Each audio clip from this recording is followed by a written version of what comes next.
Hi, boys and girls. Nana Sharon here with Bella and Posey, and Papa is behind the camera. Today I want to read you a story, so let's sit down, fold our hands, and get ready to listen.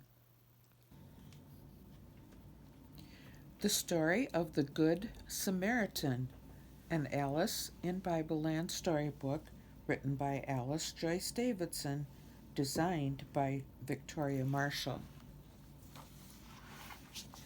A little girl named Alice had a neighbor, Miss Brothers, who was always very busy doing what she could for others. Alice liked to visit, for it felt so peaceful there, sitting on the big wide porch, rocking in a chair. She took her Bible storybook while visiting one day and chose to read the of Jesus and a man who came his way. How can I get to heaven? Was the question from the man. Jesus answered with the story of the Good Samaritan. As Alice read her story, the airmail bird stopped by. He brought this note to Alice, then flew off in the sky. Reading is the magic key to take you where you want to be. Her book became a magic screen. The screen grew tall and wide, and Alice walked on through the screen to Bible Land inside. Alice was set back in time, and much to her surprise, the story she was reading came to life before her eyes. Between the city of Jerusalem and far off Jericho, there was a lonely, dangerous road where travelers feared to go. A man was walking down this road. Nobody was around. Then suddenly a band of thieves crept up without a sound. They moved so quickly there was nothing he could do. The thieves took everything he had, his clothes and money too. They hit him with a stick and then left him there to die on that desolate and lonely road where few men traveled by. Later on, a priest came by. He spied the poor man there. He saw that he was beaten and had no clothes to wear. But he didn't stop to help the man or see if he was dead. The priest was in a hurry, so he crossed the road instead. Soon a helper from the temple called a Levite came along.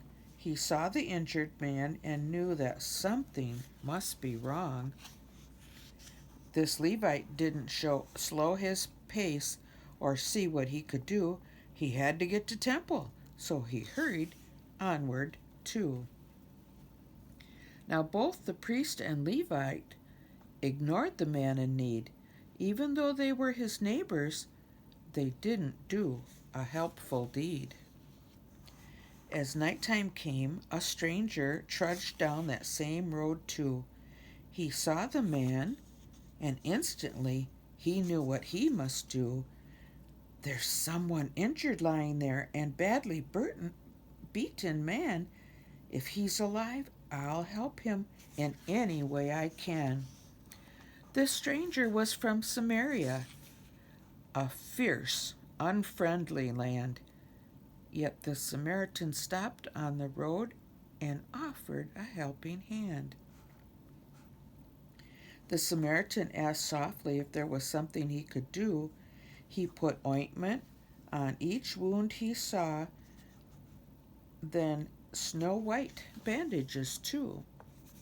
He helped him on his donkey and walked beside the injured load until he found a place to stop, an inn beside the road. All through the hours of the night, the Good Samaritan did everything he could to help the injured man. He called to the innkeeper early the next day and said, I can stay no longer. I must be on my way. Here's a bit of money for the man who's lying there. Use it any way you can to give the best of care. And if you need more money, spend what you must, and then I'll pay you when I return to this inn once again." The time had come for Alice to leave that Bible scene, so she returned from Bible Land and came back through her screen. She left her neighbor's porch, she put her book away, and thought about the lessons learned in Bible Land today. From the story Jesus told of the Good Samaritan, we learn to give our very best to anyone we can. To belong to God's own family, I must learn to do for others and be as kind and caring as my neighbor, Mrs. Brothers. If someone's sick or hungry, I should never pass them by. I should treat them like a brother. Jesus' story shows me why. I love God with all my heart, and I'll share the love He's given. Isn't that the richest blessing on earth as well as heaven?